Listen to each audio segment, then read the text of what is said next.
We are talking NHL Draft and the LA Kings with Sebastian High from Locked On NHL Prospects on this edition of Locked On LA Kings.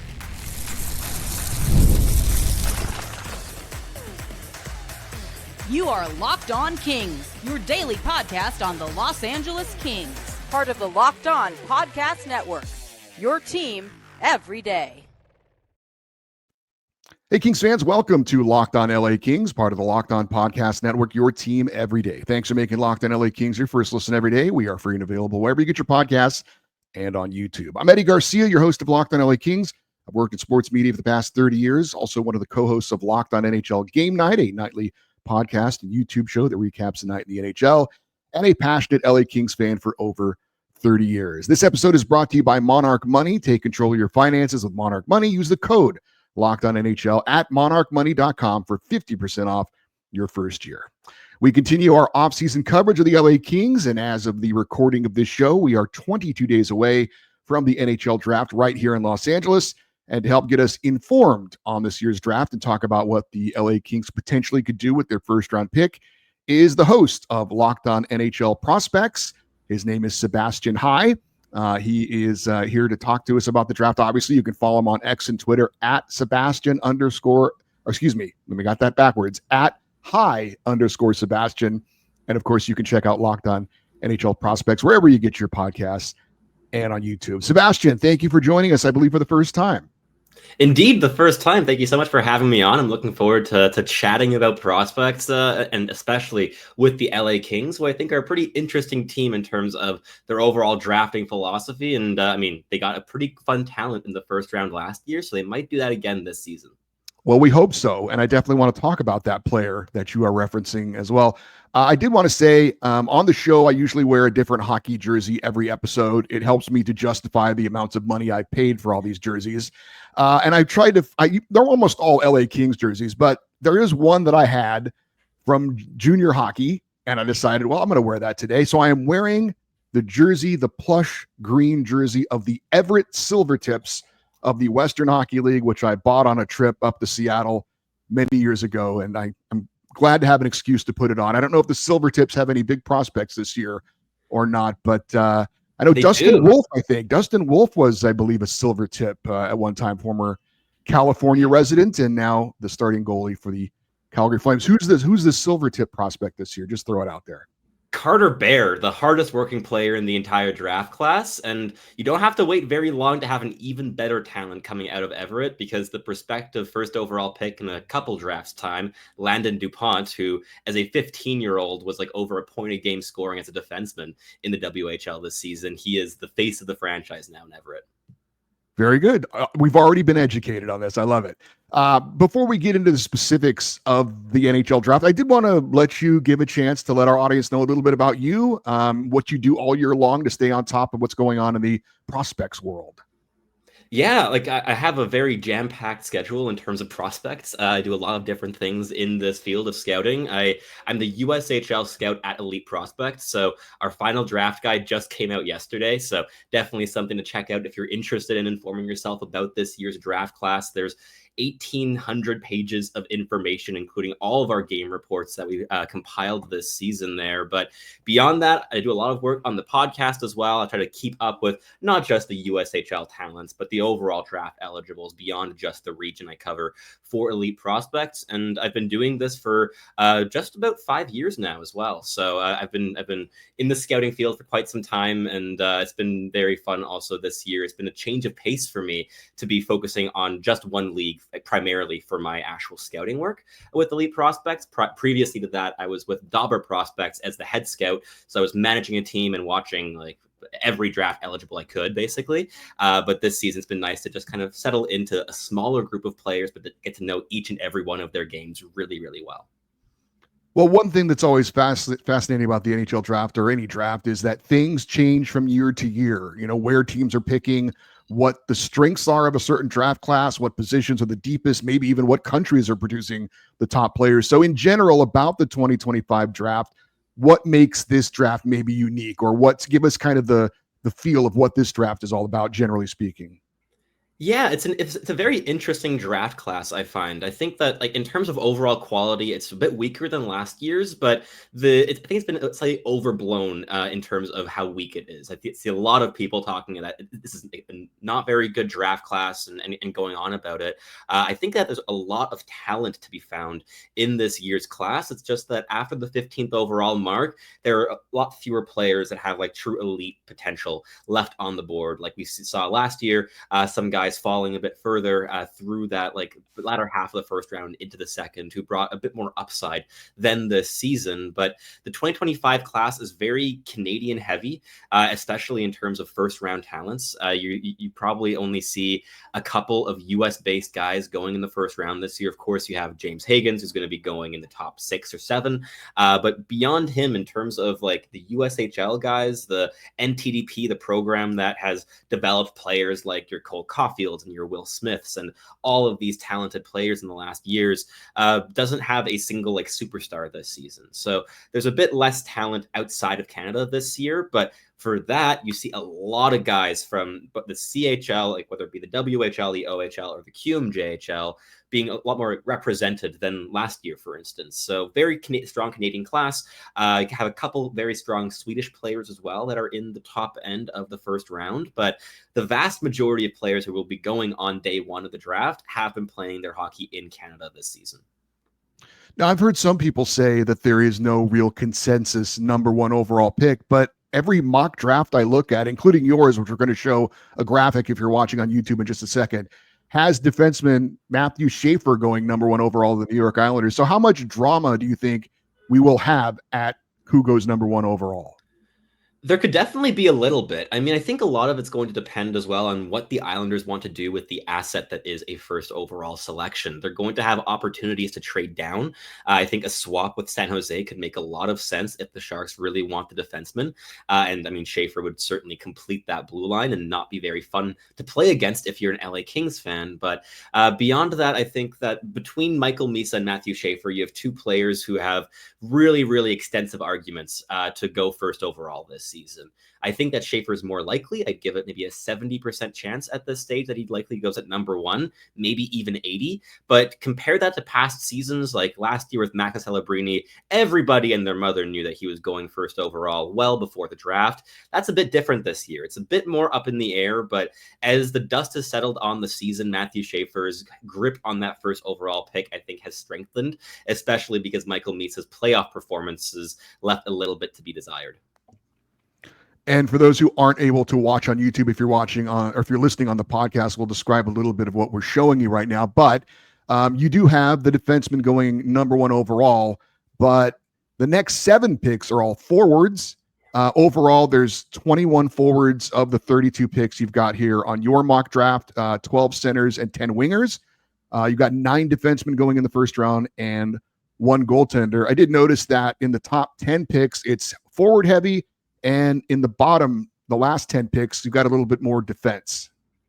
Yeah, I think that tracks for this season and kind of where the talent is concentrated in this year's draft class. In the top 10, I really think that there's only like maybe 3 or 4. There's 4 defensemen that you could make arguments for in the top 10, in my opinion. Matthew Schaefer, of course. Radim Mrtka being the other one I had in my top 10, going at 9th overall, the Buffalo Sabres, who need to add more size and a right shot, and Mrtka brings both of those abilities.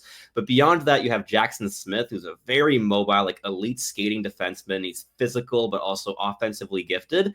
He's a guy I think is going to go lower on draft day than where I have him ranked. He's like a top 10 player for me. I think he goes probably more in the early teens. And last but not least, Keishon Aitchison is the most violent defenseman in this year's class. And after a very physical playoffs where the Florida Panthers have won many games based off of just their grit and their intensity and their overall violent ability to play hockey, I think that you might see a guy like Keishon Aitchison go inside that top 10 because he brings a special level of physicality. But really, once you enter that 10 to 25 range, there's a lot of players with a lot of talent and not too much separating them. So it's a very interesting class that I think is up in the air on the order, especially once you exit the top 10. Well, the Kings are not in the top 10. They've got the number 24 pick. We are going to get specifically into some players they could be looking to get next on Locked On LA Kings, your team every day.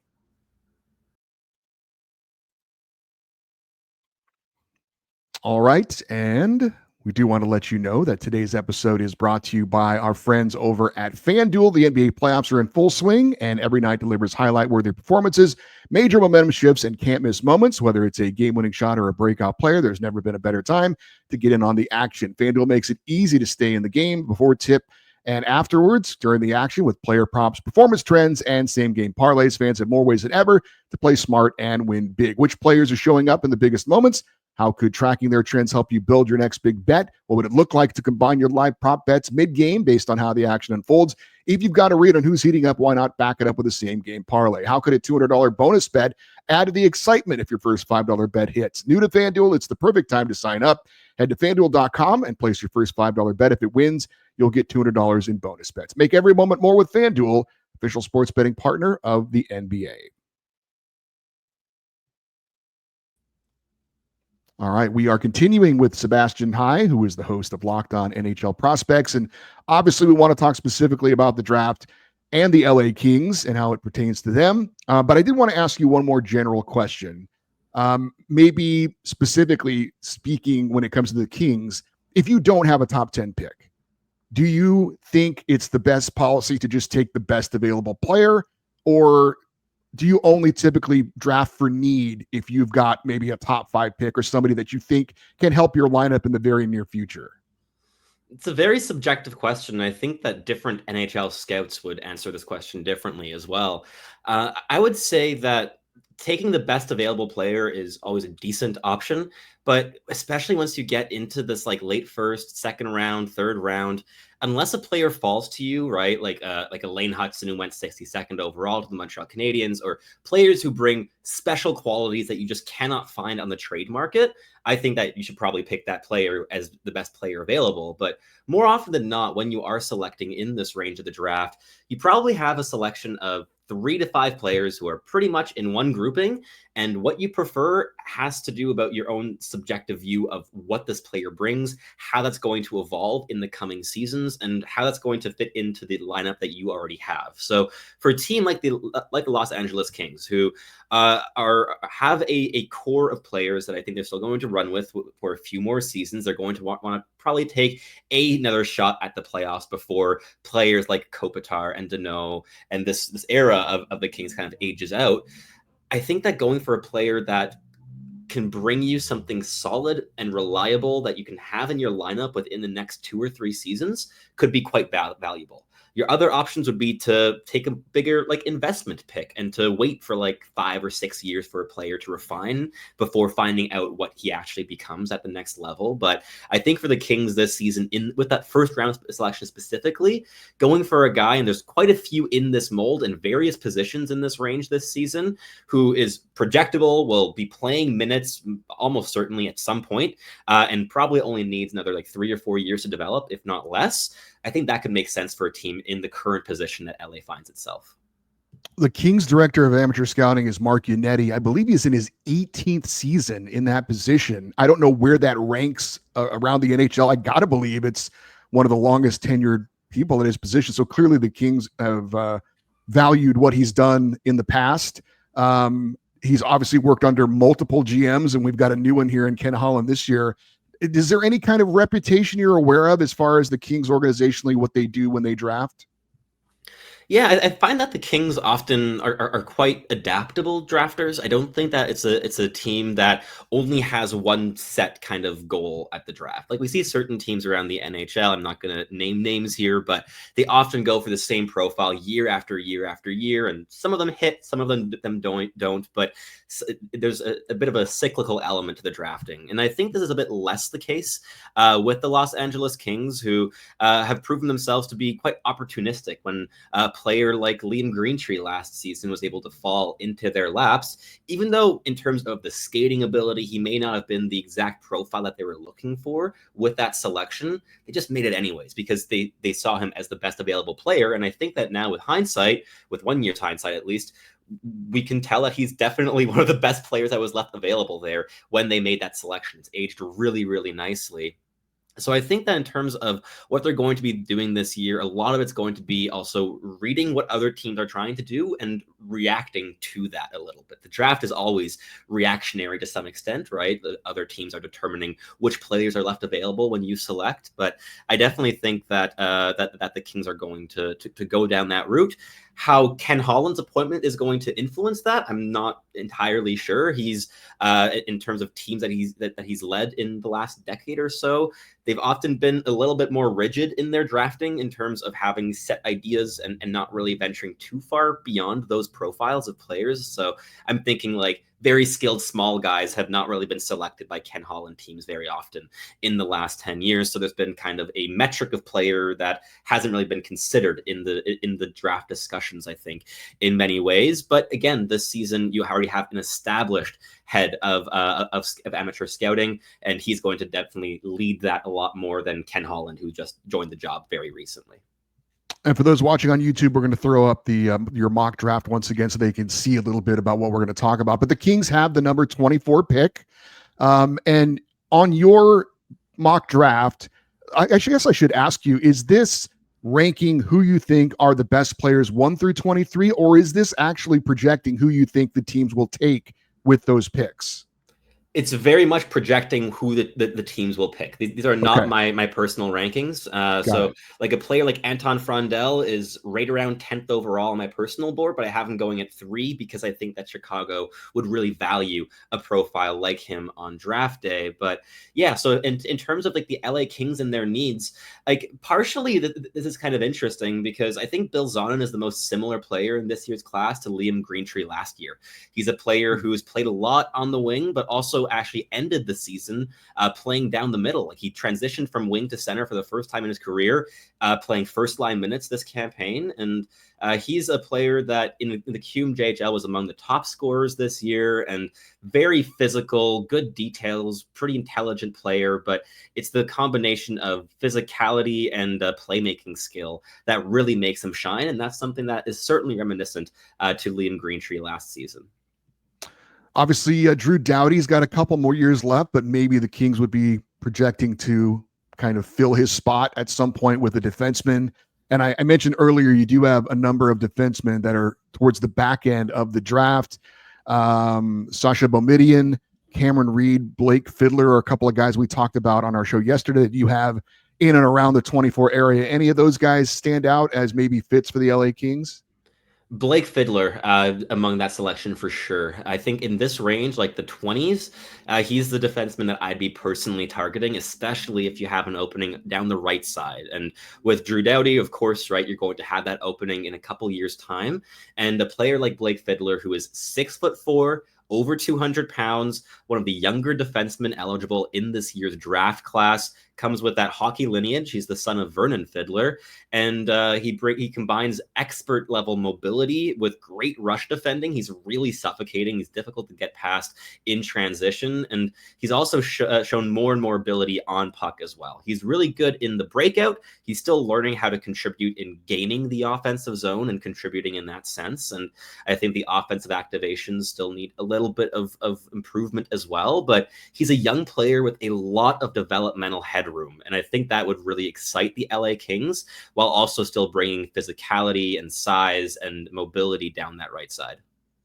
Is there anyone in kind of the 20 to 30 range that you think could possibly be a Liam Greentree type? Not necessarily talking about the position, but someone that in a year's time could make a big jump forward. Yeah, I think I'm going to highlight 2 guys. Like one of them went the pick ahead of the LA Kings in my mock draft to the Nashville Predators. That's Braden Coots, a centerman with the Seattle Thunderbirds in the WHL. He's a very skilled player, very high motor, constantly working hard. And he's a guy I think that just thinks the game at a really fast pace. He plays it the right way. He's not the biggest guy in the world, but he was driving so much offense on a team that didn't have all that much of it this season. And I think that he'd be a good fit as well for Nashville, who are probably just going to be targeting upside on draft day this year. But beyond him, the one other guy I wanted to highlight is Riker Lee, who I have going 28th to the Winnipeg Jets in this mock draft. And he's a player I watched all year long. He was in my region in the USHL playing with the Madison Capitals, and he is one of the 3 or 4 best puck handlers in this entire draft class. Even when you include guys like Matthew Schaefer and Michael Misa at the top end of the first round, Riker Lee is right up there with them in terms of handling ability. And he was also a line mate and teammate of Cole Iserman and Macklin Celebrini at Shattuck St. Mary's in playing U14 hockey. And his nickname in that program was the Magician because he could do anything with the puck on his stick. He's a very creative, skilled player, but he just had a growth spurt in the last 3 years, jumping from like 5'6" or 5'4" all the way to 6'1".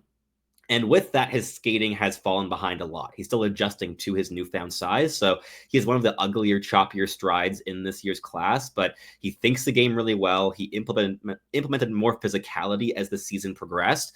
And again, that like insanely good handling ability and playmaking and a pretty heavy shot as well, I think make him a real riser potential guy in with hindsight in a year's time or so. And I think that reminds me as well of Liam Greentree, who did stand out so much in his draft year campaign for being very intelligent and also being an expert puck handler. So that's a combination that Riker Lee also has. All right, good stuff from Sebastian High. We're going to not only value what he has to say about this year, but we also want to get his thoughts on someone we've mentioned a couple of times already, Liam Greentree, and some of the Kings' other recent first-round picks. We'll do that next here on Locked On LA Kings, your team every day.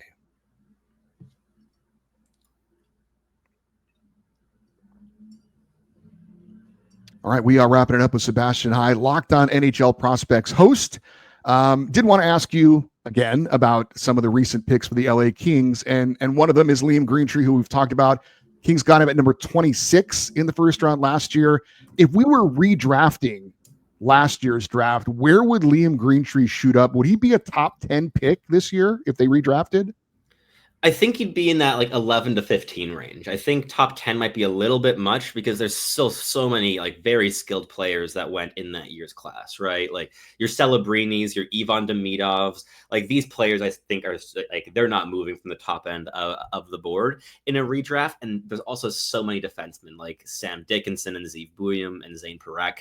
I don't think he could leapfrog those that caliber of player, but anywhere in that 11 to 15 range in a redraft, I think is more than fair. He's such an intelligent player, and I think that this year he gained so much in how he was able to leverage his physicality. He's a big, heavy guy at 6'3", 216 pounds, but he didn't always use it proactively as a draft eligible. And this year, his production skyrocketed. It jumped 29 points from his draft year campaign, largely because he gained a partner in crime on what had previously been the weakest team in the entire OHL, because him and Ilya Protas, who's a Washington Capitals draft pick, were just fantastic together. They read off each other beautifully, and that their combined level of puck skills, but also playmaking creativity and inventiveness of playing off one another just elevated both of their games massively. But still a player I think could definitely be a second line player for the LA Kings if they're in a contention window. I think he's a guy that maybe is playing first line minutes if you're in a rebuilding stage, right? If this current window closes and you have a couple years where you're a bit weaker, he might be a guy who plays big minutes for a little while in that stretch. But when you're at your best, entering your prime as an organization, ideally would fall on a second line, maybe third line if you really want to spoil yourself in terms of quality in your lineup. But a very, very good prospect that I would be very happy having on my own team as well. So the LA Kings got a good one. I'm really curious to get your perspective on this, being from the prospect world. As someone who's obviously more of an NHL fan and focused on that, it seems very frustrating to me that a guy like Liam Greentree cannot play in the AHL next season. He has to go back to his junior team. It seems like he's accomplished pretty much everything he's going to accomplish at that level. And for his development, it would seem to be better served playing in the AHL, but the rules dictate he cannot do that. How frustrating is that for the player? And how is that just something that it was not going to change? Is there any talk of movement in something like that? I just feel like when you have signed a player, he's your property. You should be allowed to allocate him where you think best for his development. I don't know that him going back to the OHL is what's best for him. I would agree. I think he's proven everything he can at the OHL level, but interestingly, like there definitely had been like a level of frustration with that previously, but it kind of dissipated for me in November of last year when the NCAA made their decision to allow CHL, so Canadian Hockey League alums, to play in college hockey, which had previously not been allowed because there's a stipulation against professionalism in college sports that also states that they will not allow athletes who have played against professional athletes. And because you have players in the CHL who've already signed their entry-level deals, right, just like Liam Greentree has, you then cannot go to college hockey. So for this year, it is frustrating. I think on a personal standpoint, Liam Greentree is really wishing he hadn't already signed that entry-level deal so that he could play one season in college before making the NHL jump. But he signed that before that decision was made, so he didn't know that pathway would open up for him. So it's frustrating for now. I certainly agree, but I think that at least in terms of how frustrating it will be for the next generation of prospects, and like Greentree was literally the last draft year and signing his contract before players found out that this was going to be an option for them, then I think that relieves it a little bit. But yeah, for the time being, it's suboptimal because this is a player that I don't think is being challenged as much as he probably wants to be or should be in order to like really force him to explore the boundaries of what he's capable of doing. He can kind of autopilot at the OHL level and be very, very good regardless. So a little bit not ideal for this specific player, but for the next generation of players, I think that we have a very clear path that other guys are taking. Like just today, it was announced that Caden Lindstrom, who was picked 4th overall by Columbus last season, and he's going to be taking that college route as well, to be playing with the Michigan State Spartans, which is an excellent development program. So you're seeing a lot of prospects kind of taking this route to playing in college hockey, and I think that's also an exciting thing to see, kind of with these young players, and it also gives an extra kind of bit of value for drafted talents to wait on signing their entry level deals as soon as they're offered. Because Caden Lindstrom could have signed his entry level deal as soon as he was drafted last season, but he didn't. He waited, and he saw this opening coming. I'm sure he had advisors as well noting him about the possibilities here. That he then did not sign his ELC yet, and now next season can play college hockey. I did want to also ask you about another previous number one pick for the Kings, not a number one overall pick, the 2nd overall pick, and that, of course, Quinton Byfield. A couple of years ago, we had Heidi Kalakesh on the show, and this was at a time where a lot of Kings fans were really frustrated with Quinton Byfield. They felt the number 2 overall pick needs to be more of an impact player sooner, and a lot of people like me were saying, be patient, give him some time, don't rush to judgment. And Heidi came on the show and he said, in 3 years, Quinton Byfield will be the best player on the LA Kings roster. And this is the 3rd year coming up of him making that statement. And we saw a pretty impressive performance from Quinton Byfield second half of this past season. First half wasn't great. Second half, though,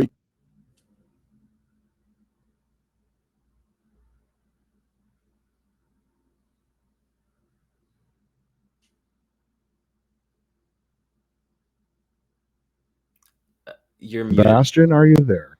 Yes, I can hear you. Okay, I'm sorry. We had a little audio glitch there. I apologize for that. I was saying Quinton Byfield's coming up on the 5th year from when he was drafted, 3 years removed from that statement by your former colleague, Heidi. What are your thoughts on him? I know that if you looked at it right now, it would be difficult to say the Kings shouldn't have taken Tim Stützle based on what he's done so far in his career. But do you see the development happening in a way that you're encouraged by the player that he can turn into, that number 2 overall pick? Eventually that talent will be there and show itself?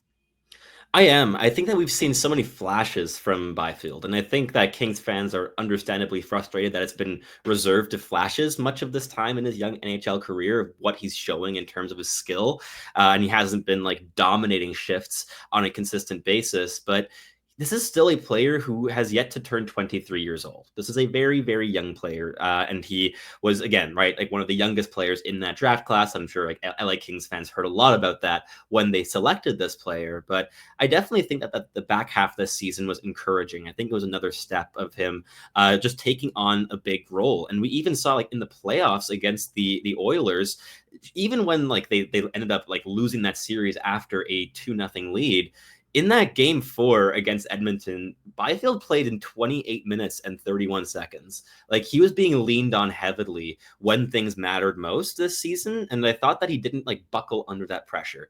Did he necessarily create the difference that needed to be made in order to beat out the Edmonton Oilers? No, but the Oilers are currently leading 1-0 in the Stanley Cup final. I think it's okay if that step didn't come in this particular series, but I really did see a player who is more confident this season, especially there in the back half after the winter break, taking on challenges, trying things, being more experimental with what he was doing with the puck, but also just being very efficient in what he was doing. Not a guy that was trying to like dangle through the entire defense, but a player that was using his line mates really quickly and proactively for quick give and go plays, just get past one obstacle, move your way up the ice incrementally. And I think that's what we need to see from Byfield, is just bringing this pace and this skill in terms of executing simpler plays better, rather than necessarily always having to do like the Connor McDavid thing of just blowing open the defensive structure. And I think Byfield did that really well this year. So while maybe he will not end up being the best player from that draft class, I still think he's going to be better than the first overall player selected in that class. And Tim Stützle, if you do a redraft, maybe goes first overall. Yeah. But I think that with Byfield, you still have a player that easily has one of the 2 or 3 highest ceilings, what he can do in the NHL long-term of any player in that class. So I still would not be complaining very much if I were an LA Kings fan, because I think that even though it's not been perfect what you've seen so far, there's still so much ability for it to refine more and crystallize into a really special player. And one more real quick one for you. It was not long ago that the Kings were not in a very good place as far as the future of their goaltending. They now have Carter George, a former second-round pick, Hampton Slukinski, backstopped Western Michigan to a national title as a freshman. He was a 4th-round pick a few years ago, former USHL guy. How strong is the Kings' prospect pool when it comes to goaltending right now? One of the terms we always use in scouting, especially among scouts who don't specialize in goalie scouting, is that goalies are voodoo. Like even we who like watch these players all the time, it's very difficult to kind of like paint a career trajectory for a goaltender. There's the odd one that stands out to me, like Dustin Wolf or Devin Levi, who in their draft years I was like, these guys are just way too good to be going late. But overall, there's a lot of it's up in the air a little bit, even with like really good performances like through junior hockey before making the jump to professional. It's difficult to tell. That said, Carter George and Hampton Slukinski are among my 2 favorite prospects in goaltending right now. Like 2 really, really solid players. Carter George, a guy who rises to the occasion. He's a really clutch performer. He leaves his best performances for when everything is on the line. And in terms of a goaltender, I couldn't really name you a single better quality than that. He's a real competitor.